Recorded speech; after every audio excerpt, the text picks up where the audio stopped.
Vous vous rendez compte que tout l'univers soit rassemblé dans un point 10 milliards de fois plus petit qu'un atome d'hydrogène. Personne ne peut croire ça. Et en fait, c'est la réalité.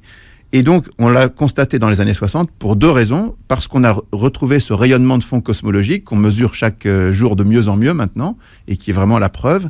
Et puis, il y a une deuxième chose, c'est que selon les équations, dans les 3 premières minutes de l'univers, on avait formé tous les atomes d'hydrogène, quelques atomes d'hélium et des traces de lithium, beryllium et deutérium. C'est exactement la composition des premières étoiles telles qu'on l'a vu dans l'analyse spectrale. Les étoiles les plus lointaines, elles font exactement ça, 75% d'hydrogène, 25% d'hélium et quelques traces d'autres gaz. Et donc, les gens se sont dit, waouh, ces deux confirmations-là ont emporté complètement la conviction, sauf des idéologues qui voulaient encore absolument pas. Mais globalement, les scientifiques sont tous d'accord.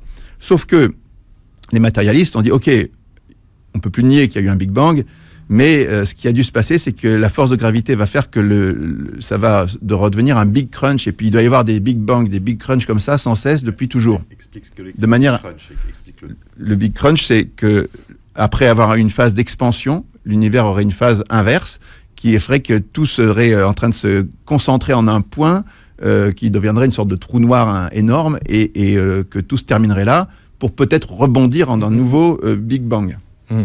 Ok.